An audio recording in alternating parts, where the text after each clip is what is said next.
Hello दोस्तों, आज की वीडियो में आप सभी का स्वागत है। आई होप आप सभी बढ़िया होंगे, अपनी तैयारी अच्छे से कर रहे होंगे। तो आज की वीडियो का हमारा टॉपिक होने वाला है अंतर्राष्ट्रीय संगठन एवं उनके मुख्यालय। तो ये हमारी जो यूपी पुलिस, यूपी होमगार्ड या एसएससी या रेलवे, आप जीएस के लिए अगर पढ़ रहे हैं, आप किसी भी एग्जाम के लिए जिसमें जीएस पूछा जाता है, तो आप ये सीरीज कर सकते हैं। इसके पहले 23 क्लास हो चुकी है, यहाँ 24वीं क्लास है, जिसमें हम आप सभी को अंतर्राष्ट्रीय संगठन एवं उनके मुख्यालय के बारे में बताने वाले हैं। जो इंपॉर्टेंट है, जो पूछे जाते हैं एग्जाम में, उन्हीं के बारे में बताऊंगा आप सभी को।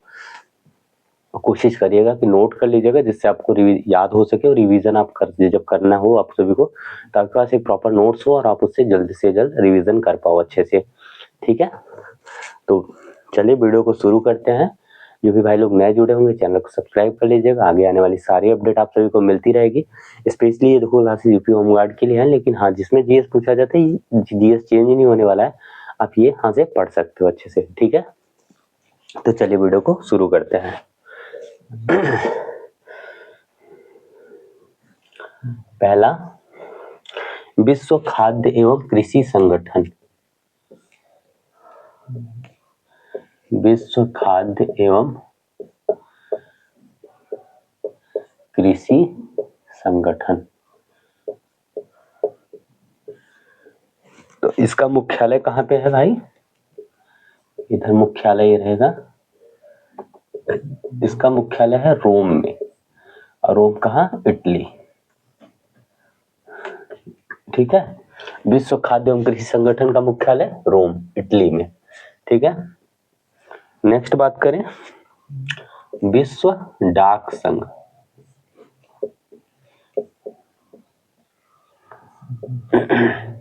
विश्व डाक संघ का मुख्यालय कहाँ है? बर्न। बर्न, बर्न यानी स्विट्जरलैंड में।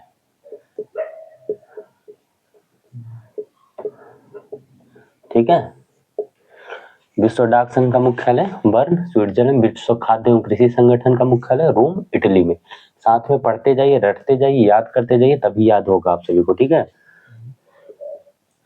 नेक्स्ट तीसरा, विश्व, देखो ये थोड़ा, विश्व व्यापार संगठन।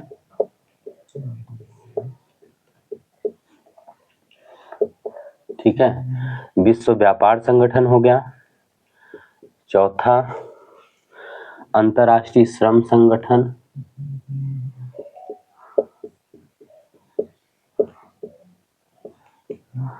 अंतर्राष्ट्रीय श्रम संगठन।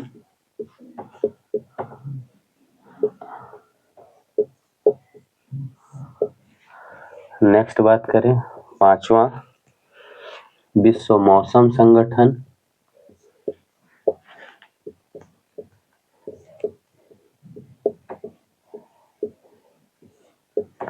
छठा बात करें, विश्व स्वास्थ्य संगठन।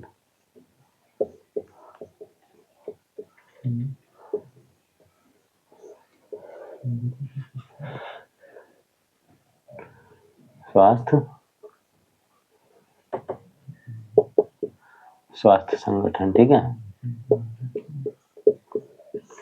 ये चारों मैंने एक साथ इसलिए लिखा है क्योंकि इन चारों का जो मुख्यालय है वो कहाँ है? एक ही है। वो कहाँ है? जिनेवा में। Geneva, Switzerland. ठीक है, इन सभी चारों का मुख्यालय कहाँ पे है? जिनेवा, स्विट्जरलैंड में। इसलिए मैंने चारों को साथ में लिखा है।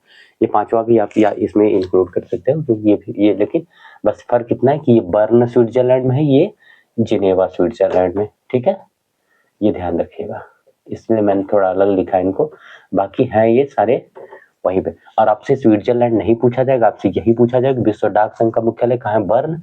विश्व व्यापार संगठन या अंतर्राष्ट्रीय श्रम संघ, मौसम संगठन, स्वास्थ्य संघ है, इनका मुख्यालय कहाँ है? जिनेवा में। ठीक है, तो देखो, इसको याद करने के लिए मैंने एक तरीका अप्लाई किया था। आप भी उस तरीके से अगर आप चाहे तो याद कर सकते हैं कि देखो, इस तरीके से खराब मौसम में, ठीक है, खराब मौसम में उसने अपने व्यापार के लिए उसने, आप इसको लिख लीजिए इस लाइन को, फिर याद कर लीजिएगा, आपको याद हो जाएगा। खराब मौसम में उसने वह अपने व्यापार के लिए श्रम करता है, जिससे उसका स्वास्थ्य खराब हो जाता है, जो उसके लिए जानलेवा है। ये ट्रिक याद रखिएगा, आप सभी को चारों ये याद हो जाएंगे एक ही में। नोट कर लिख लीजिए आप सभी। खराब मौसम में वह व्यापार के उद्देश्य से श्रम करता है जिससे उसका स्वास्थ्य खराब हो जाता है जो उसके लिए जानलेवा है। जानलेवा यानी जेनेवा। ये ध्यान रखिएगा, जो मैंने बताया उसको नोट कर लीजिएगा, आप सभी को जरूर याद हो जाएगा। अब बर्न स्विट्जरलैंड का है, विश्व खाद्य शृंखला मुख्य रोम में। ठीक है, देखो कृषि वाला तो आप इसे ही याद कर सकते हो रिलेट करके। कृषि का मैं आपको बताऊं, कृषि कृषि खेती कौन करता है? किसान करता है। किसान को कितना, तो जैसे बोलते हैं ना कि अपने रोम रोम की मेहनत करके किसान खेती कर रहा है हर एक चीज, तो उस तरीके से आप किसान कृषि को रोम से रिलेट कर सकते हो। किसान जो है खेती कैसे कर रहा है? अपने रोम रोम की मेहनत पूरा हर तरीके से मेहनत करके। ठीक है, ये बर्न स्विट्जरलैंड। बर्न को कैसे याद कर सकते हो? डाक संघ दे रखा है। डाक का काम कौन करता है? डाकिया करता है। डाकिया डाकिया मान लो कैसे करता है भाई, घर घर जाके ही तो डाक पहुंचाता है। तो गर्मी के मौसम में आप मान लो कि डाकिया पहुंचाने जा रहा है सबका, जिससे आपको उसकी स्किन क्या हो रही है? बर्न हो रही है, जल रही है। तो बर्न होने क्या होता है? जलना होता है। तो धूप में डाकिया घर पहुंचा रहा है जिससे उसकी स्किन क्या हो रही है? बर्न हो रही है। तो डाकिया से क्या याद रहेगा आपको? बर्न। अभी आपको लग रहा हो कि नहीं याद होगा, लेकिन आपको ये चीजें अगर आप ये ध्यान रखते हैं, क्लास को एक दो बार और देख लीजिएगा, ट्रिक को जो मैंने बताया जिस तरीके से आप उसको याद रखिएगा, आप सभी को जरूर ही हेल्प करेगा। ठीक है, 6 हो गया। 7वां,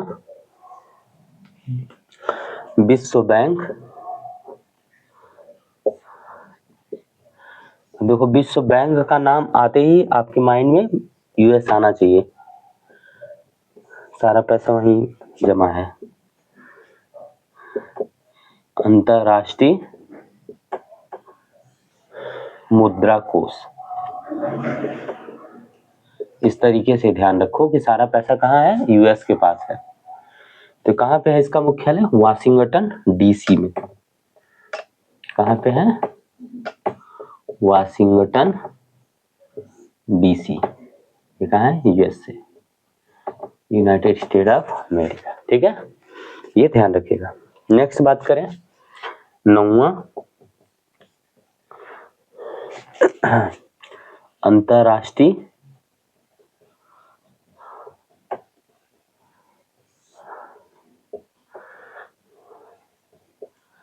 परमाणु ऊर्जा अभिकरण।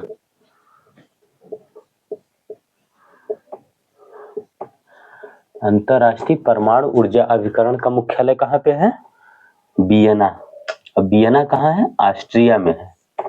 देखो ऑस्ट्रेलिया और ऑस्ट्रिया अलग अलग है, तो इसमें कंफ्यूज मत हो जाएगा, होइएगा। वियना ऑस्ट्रिया में है। ठीक है, अंतरराष्ट्रीय परमाणु ऊर्जा अभिकरण ऑस्ट्रिया, वियना।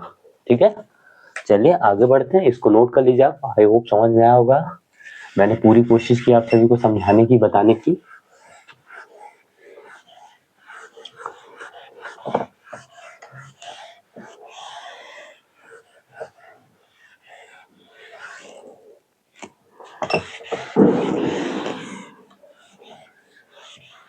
आप वीडियो पॉज करके जो आप बना लिख लिया करिए। ठीक है,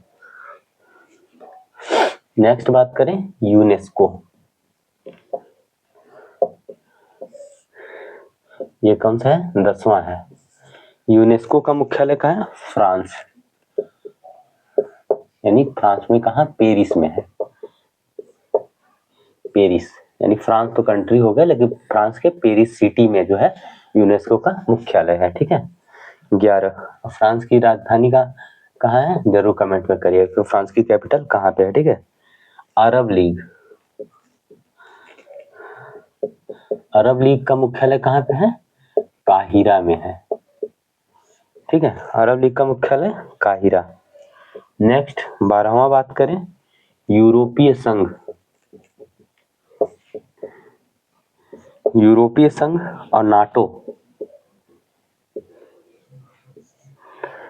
इन दोनों का मुख्यालय कहाँ है? ब्रुसेल्स में। अब ब्रुसेल्स से कहाँ है? बेल्जियम में है। देखो इसको थोड़ा सा एक चीज ध्यान रखिएगा, यूरोपीय संघ में टोटल कंट्री कितनी है? 28 कंट्री है। ठीक है, और नाटो में जो टोटल कंट्री है वो कितनी है? 29 कंट्री है। और 29वीं कंट्री ही जो बनी थी वो कौन सी बनी थी हमारी, कौन सी बनी थी, यूक्रेन। इसी की वजह से यूएस और उससे रसिया से यूक्रेन से युद्ध भी हो रहा था, क्योंकि नाटो में जो सम्मिलित किया गया था तो इसके खिलाफ था रसिया, इसी वजह से। ठीक है, एक रीजन ये भी था उसका। नेक्स्ट ये 13 हो गया। 14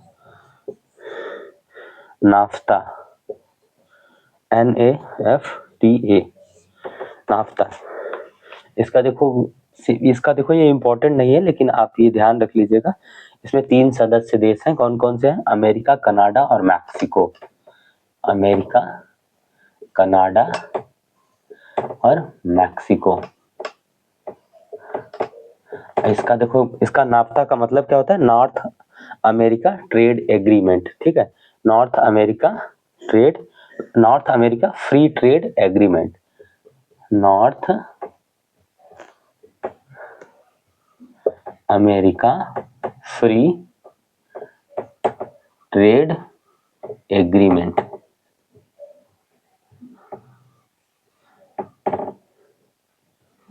ठीक है, यानी कि उत्तर अमेरिका मुक्त व्यापार समझौता। उत्तर अमेरिका मुक्त व्यापार समझौता। ठीक है, 14 हो गए।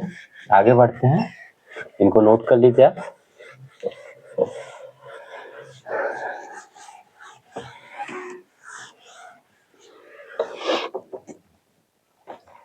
नेक्स्ट अगला देखते हैं, अगला कौन सा है, ADB 15 नंबर। ADB का मुख्यालय कहाँ पे है, मनीला में। मनीला कहाँ पे है, फिलीपींस में।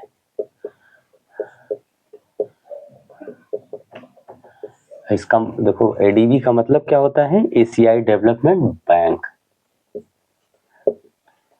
एशियाई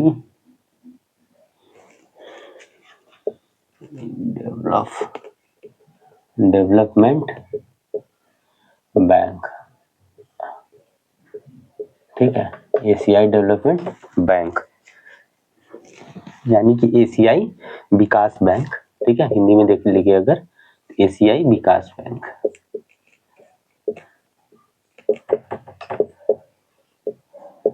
एशियाई विकास बैंक। इसमें टोटल कंट्री कितनी, देखो इसके सदस्य जो है कितने हैं, टोटल 67 सदस्य से मतलब है कि 67 कंट्री जो है इसके सदस्य, इसकी मेंबर है। ठीक है, नेक्स्ट 16 बात करें, G8 जिसकी स्थापना कब हुई है, 1975 में। 1900 इसका स्थापना हुआ है किसने, फ्रांस और रूस।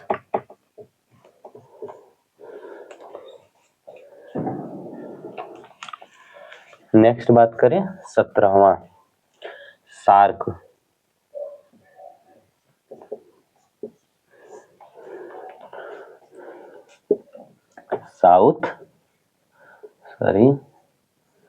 साउथ एशियाई एसोसिएशन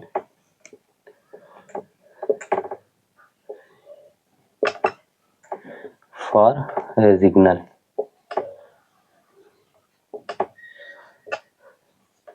ठीक है, यानी रीजनल कोऑपरेशन,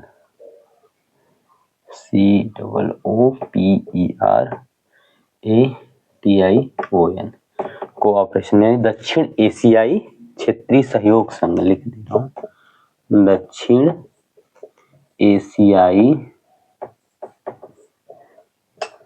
क्षेत्रीय सहयोग संघ। ठीक है, सार्क का मुख्यालय कहाँ पे है, काठमांडू में। सार्क का मुख्यालय काठमांडू। और ये पूछा जाता है क्योंकि भारत इसका सदस्य है, इस वजह से। ठीक है, तो ये जरूर ध्यान रखिएगा। सार्क का जो है भारत क्या है, भारत सदस्य है।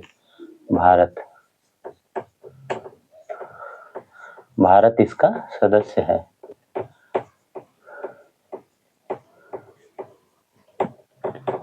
टोटल इसमें कंट्री कितनी है, 8। टोटल इसमें 8 कंट्रियां हैं। ठीक है, सार्क में। ये काठमांडू कहाँ, इसका मुख्यालय कहाँ है? काठमांडू। काठमांडू कहाँ है? नेपाल में। नेपाल की राजधानी कहाँ है? काठमांडू। और नेपाल की राजधानी काठमांडू में ही सार्क का मुख्यालय है। ठीक है, एक चीज देखो सार्क से रिलेटेड है, यह इंपॉर्टेंट है, पूछा जाता है, इस वजह से बता दे रहा हूँ। यहाँ पे नोट कर लीजिए, आप इसको नोट कर लिए हो तो देखो यहाँ पे नोट कर लीजिए, जो सार्क का प्रथम शिखर सम्मेलन था, ठीक है, वो कहाँ हुआ था? ऐसे ही लिख लीजिए, सार्क का जो प्रथम शिखर सम्मेलन हुआ था वो बांग्लादेश में हुआ था। ये बस ये ध्यान रख लीजिएगा कि सार्क का जो पहला शिखर सम्मेलन जो हुआ था वो बांग्लादेश में हुआ था। इसको नोट कर लीजिएगा आप लोग, सार्क का प्रथम शिखर सम्मेलन कहाँ हुआ था? बांग्लादेश।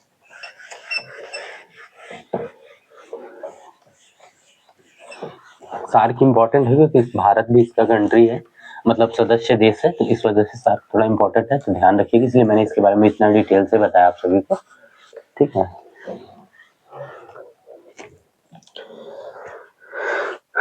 नेक्स्ट बात करें ओपेक। ओपेक का मुख्यालय भी कहाँ पे है? वियना में। और अभी मैंने बताया वियना कहाँ है? ऑस्ट्रिया में। ठीक है, इसकी देखो ओपेक की स्थापना कब हुई थी? 1960 में। सदस्य इसके कितने हैं? 12 हैं। ठीक है, नेक्स्ट बात करें ब्रिक्स। BRICS, देखो ब्रिक्स से इसको ध्यान रखिएगा, ये कौन कौन से? ब्राजील है, रसिया है, इंडिया है, चाइना है, और ये कौन सा है? साउथ अफ्रीका है। ये 5 कंट्रियां हैं इसमें। ठीक है, तो ये जरूर ध्यान रखिएगा, ब्राजील, रसिया, इंडिया, चाइना, साउथ अफ्रीका। ठीक है, इसका मुख्यालय कहाँ है? संघाई में है, ये ध्यान रखिएगा। ठीक है, ब्रिक्स का मुख्यालय संघाई में। भारत इसका सदस्य है, इंडिया, मैंने बताया आप सभी को, ध्यान रखिएगा। एशियान, एशियान का मुख्यालय कहाँ पे है? जकार्ता में। अरे जकार्ता कहाँ है? इंडोनेशिया।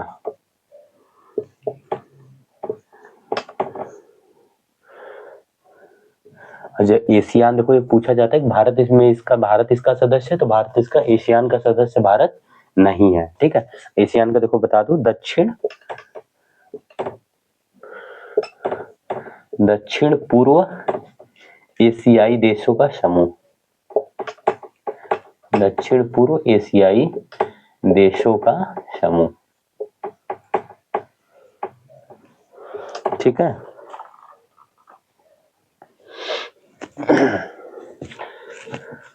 नेक्स्ट बात करते हैं गुट निरपेक्ष आंदोलन।